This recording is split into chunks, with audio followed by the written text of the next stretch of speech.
Belajar dari Kurnia Meiga, lakukan ini agar tak jatuh miskin.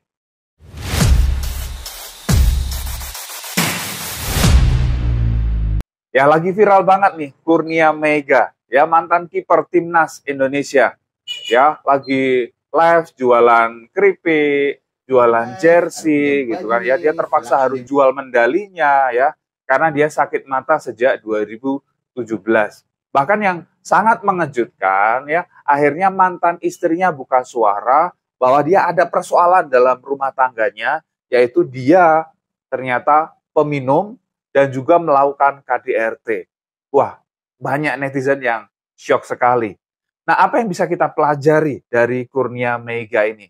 Ya, supaya kita tidak terpuruk, tidak jatuh miskin seperti itu. Nah, yang pertama ya, kita perlu memiliki dana darurat. Ya, dana darurat adalah dana yang bisa dipakai dalam kondisi darurat. Ya, nggak harus ambil tabungan atau keperluan yang lain. Ya, kalau misalnya single, ya itu minimal 6 bulan pengeluaran bulanan. Ya, kalau menikah itu 9 bulan. Kalau punya anak, ya minimal 12 bulan pengeluaran bulanan.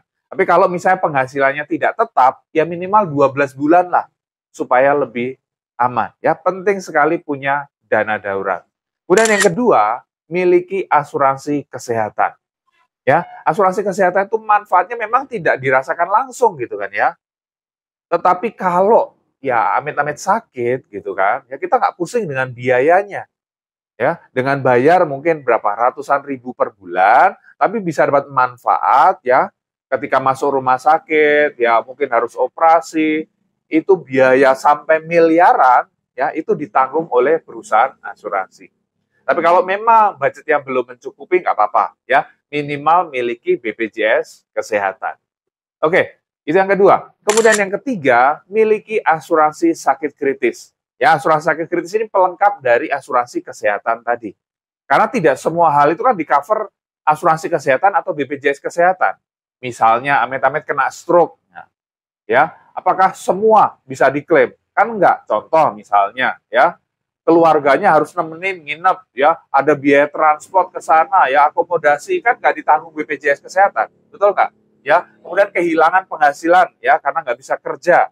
Dia juga keluarga yang mendampingi, butuh misalnya anak-anak harus dititipkan, misalnya butuh pengeluaran tambahan lagi, ya, butuh nutrisi ekstra, mungkin ada obat-obatan tambahan alternatif yang nggak ditanggung juga.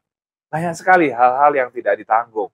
Butuh juru rawat, nutrisi, tambahan lain lagi, dan lain sebagainya.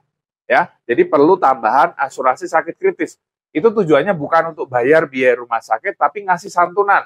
Ya, ngasih santunan ke rekening nasabah, misalnya 1 miliar, ya, saat terkena kondisi kritis. Ya, untuk pria usia 30 tahun, ya, dengan 362.000 aja per bulan, itu bisa kok dapat santunan 1 miliar kalau terkena kondisi kritis. Ya, nanti bisa konsultasi dengan saya ya. Nanti bisa kontak saya ya di WA saya. Oke, kemudian berikutnya apa? Asuransi jiwa. Ya, kalau punya tanggungan miliki asuransi jiwa. Karena sebagai pencari nafkah kita kan nggak pernah tahu, betul nggak? Ya, Tuhan panggil kapan? Ketika dipanggil Tuhan, keluarga itu akan menanggung beban yang sangat berat, beban finansial. Nah, kalau nggak ada, ya nggak ada yang ditinggalkan, terus gimana keluarga melanjutkan kehidupan? Ya, tapi kalau ada santunan asuransi jiwa berapa? 1 miliar, 2 miliar, 3 miliar, 5 miliar ya, yang cukup untuk kehidupan keluarga. Ya, anak-anak bisa sekolah, ya, bisa makan, ya, dan punya kehidupan seperti biasanya. Jadi standar kehidupannya tidak jatuh. Ya, banyak orang ya, ketika pencarian nafkahnya nggak ada, langsung jatuh miskin. Ya, banyak sekali. Tapi dengan asuransi jiwa kita bisa lindungi ya keluarga itu. Oke, jadi untuk mencegah terjadi jatuh miskin seperti itu, pertama tadi ya, miliki dana darurat, miliki asuransi kesehatan, miliki asuransi sakit kritis, miliki asuransi jiwa. Dan nanti ditambah dengan teman-teman berinvestasi, kelola keuangan, ya nanti akhirnya mungkin ya untuk warisan dan lain sebagainya. Tapi itu dulu ya, itu dulu yang paling penting ya, paling utama yang perlu Anda siapkan. Oke, kalau teman-teman pengen konsultasi mengenai asuransi, silahkan kontak WA saya di bawah ya, 0813 2869 7009. Sukses buat teman-teman semua.